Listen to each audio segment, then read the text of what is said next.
If you can't take your boat to water, take it to the Strip. That's just what dozens of dry-docked boat owners did Sunday to protest the government shutdown of Lake Mead. Overall, it just seems like a real exercise of political power to, prove they're important and who pays the price? We do. This is the busiest time of year on the lake. Normally we'd be boating right now. I mean, that's what we want to be doing. That's where we'd rather be right now than out here doing this. The goal was not to disrupt traffic, but to send a message to Congress and get a reaction. Stuart Litchin says his boat business is hurting, and so are thousands of shut down government workers at Lake Mead. It's operated by the National Park Service, and it's not a national park, but it's shut down, and it has a huge impact to us as a business and as a family. We went along as they displayed signs and drove up and down the Strip from Tropicana to Sahara. I know that driving my boat up and down the Strip here is not going to get everything taken care of. Maybe a little bit more just spreading the word of what we're dealing with here is important. These passionate powerboaters know their message might fall on deaf ears, but the chance to make some waves out of the water was well worth it. Next time we get this convoy, I hope it's going to the lake. His smile, they all agree, is what they'll miss the most. Now a West Las Vegas family is left to mourn the sudden death of 19-year-old Angel Velasquez. No, he's gone to be in heaven and with the Lord, and we just gotta remember all those special moments that we had with him.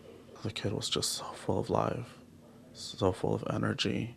Thursday night, he was traveling east on Sahara when a driver ran a stop sign and plowed into him and then fled. Good Samaritan, a witness, thank goodness, was right there, saw that there was a collision that occurred, followed the vehicle. That person got the plates, and officers were led to the home of 29-year-old Javon Williams, who was then arrested for felony DUI and hit and run. Metro says he has 2 prior DUI and reckless driving arrests. Angel Velasquez was a graduate of Las Vegas High School and was studying criminal justice at the College of Southern Nevada. His dream was to become a police officer with Metro. He spent the past 3 years volunteering for the Metro Explorers. That's a program that gives youth a chance to learn about law enforcement. His father says he just bought his motorcycle a week ago with the money he earned from working at In-N-Out. The family says right now they're not mad. They just miss Angel, and they are extremely sad. I have nothing against anybody. We're not here to hate anybody, but justice will be done and justice will be served. Penelope, a rescue poodle, mauled to death by a pair of unleashed dogs.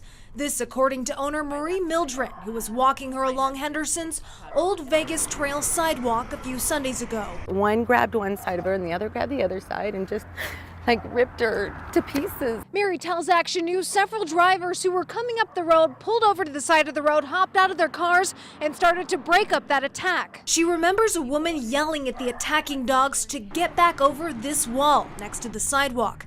Meanwhile, Penelope's lifeless body laid in the gravel. I knew that there was no way she was going to make it, but my husband, he thought that we still had to try. Penelope was rushed to the animal hospital, but it was too late.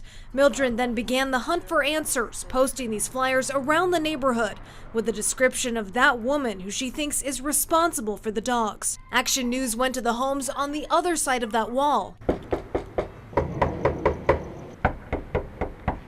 Have you seen this flyer in the community? But no luck. Now parents nearby with pets and little ones are on high alert. I have 4 children, so it is, even with the older ones, it's still scary. What I'm hoping is that they'll see this on the news and do the right thing and turn themselves in. Mildred, still reeling in the loss, is struggling to move on. It's traumatizing. It's terrible. I can't sleep. I can't listen to music. I can't, whenever I'm alone, you're just so sad.